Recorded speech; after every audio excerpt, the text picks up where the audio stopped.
کہا یہ جاتا ہے کہ اگر آپ نے دنیا میں اچھے کام کیے ہوں تو لوگ آپ کی بوسیدہ قبروں کو بھی ڈھونڈ کر مثالیں دیں گے اور آپ کے لیے دعائیں مغفرت کریں گے۔ بسم اللہ الرحمن الرحیم، سلسلہ تاریخ چھدرو میں خوش آمدید۔ آج کے اس ایپیسوڈ میں ہم جس شخصیت کا تعارف کروانے والے ہیں ان کا نام ہے ملک رازی آہیر ضم خیل۔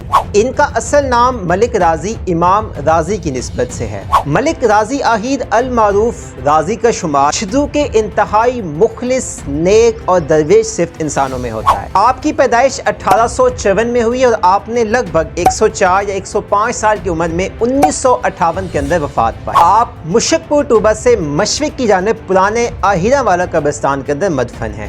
رازی کے والد کا نام ملک محمد زمان تھا، جس کی وجہ سے آپ کے خاندان کو آج بھی ضم خیل کے نام سے جانا جاتا ہے۔ ملک زمان کے آباء و اجداد خوشاب سے چھدرو کی طرف تشریف لائے تھے۔ ملک زمان سے تقریباً 8 نسلیں پہلے سب سے پہلے جہاں پہ آہیر برادری نے چھدرو میں اپنا ڈیرا ڈالا، آج وہاں پر ملک شیر بہادر لقمان خیل کی رہائش گاہ ہے۔ چھدرو خاص مرکزی پہاڑی سے بالکل متصل ہے۔ آہیر برادری چھدرو میں مغل دور کے آخر اور رنجیت سنگھ کے شروعاتی دور کے اندر مقیم ہوئی۔ شروعاتی دور میں آہیر برادری اپنے نام کے ساتھ ملک کا لفظ استعمال نہیں کرتی تھی، بلکہ خیل کا لفظ استعمال کیا جاتا تھا، جو کہ اس خاندان کی شرافت اور وقار کی علامت سمجھا جاتا تھا۔ اسی لیے ملک رازی آہیر اس وقت ضم خیل کے نام سے مشہور ہوئے۔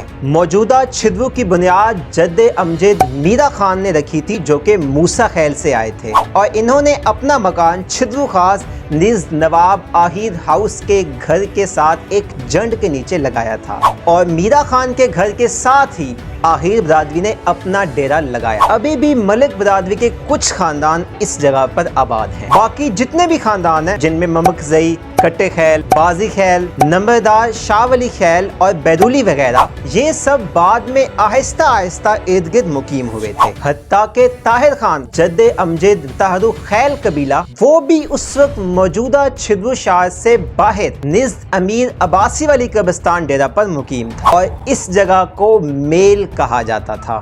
روایات سے ہمیں یہ پتہ چلتا ہے کہ طاہر خان کا مشہور جھولا اسی ڈیرے کے ساتھ بیری کے ایک گھنے سایہ دار درخت کے نیچے تھا۔ ملک رازی آہیر کے دوستوں میں پروانے برادری کے بزرگ شامل ہیں، جن میں قابل ذکر خان زمان خان پروانہ، جو کہ حاجی خلیل پروانہ کے والد ہیں، سلیم خان خنانی خیل، جن کا بیٹا جہان خان اس وقت بکھر میں مقیم ہے، یہ قابل ذکر تھے اور قریبی دوست شمار کیے جاتے تھے۔ ملک رازی آہیر شریف طبیعت کے انسان تھے اور آپ کا شاعری کے ساتھ لگاؤ بھی قابل دید تھا، اور شاعری میں اپنی ثقافت، روایات اور مذہب آپ کے پسندیدہ موضوعات میں شامل تھے۔ شاعر اکبر چھدروی کے آخری ادوار میں ملک رازی ان کے ساتھ مل کر شاعری لکھتے اور پڑھتے تھے۔ ملک رازی آہیر ایک بہترین منصوبہ ساز اور سینیٹر تھے۔ ہمیشہ اجتماعی کاموں میں آپ سے مشاورت لی جاتی تھی۔ 1840 کے قریب مہاراجہ رنجیت سنگھ نے ایک قانون پاس کیا جس کا نام تھا ترینی۔ اس قانون کے مطابق مہاراجہ رنجیت سنگھ کی جہاں جہاں حکومت تھی، وہاں وہاں شامل تمام دیہی علاقوں پہ اگر کوئی بندہ اپنے جانور چراتا تھا تو اس کو کسی نہ کسی شکل میں اس کا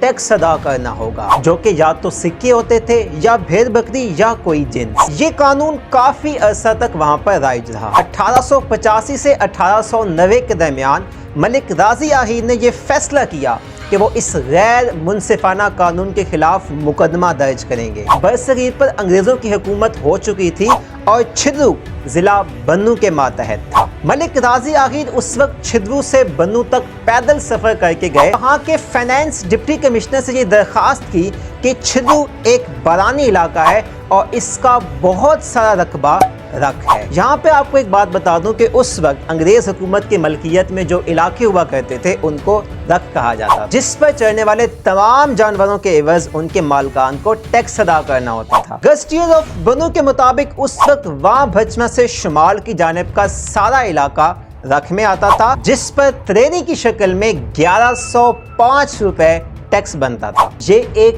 بہت بڑی رقم بنتی تھی اور علاقہ چھدرو کے پاس گلا بانے کے علاوہ کوئی بھی ذریعہ معاش موجود نہیں تھا۔ اس لیے ملک رازی آہیر نے اس وقت بنو کے ڈپٹی کمشنر سے یہ ٹیکس معاف کروانے کی درخواست کی۔ اس کیس پر تقریباً 1 ماہ سے زائد عرصہ بحث ہوئی اور آخر کار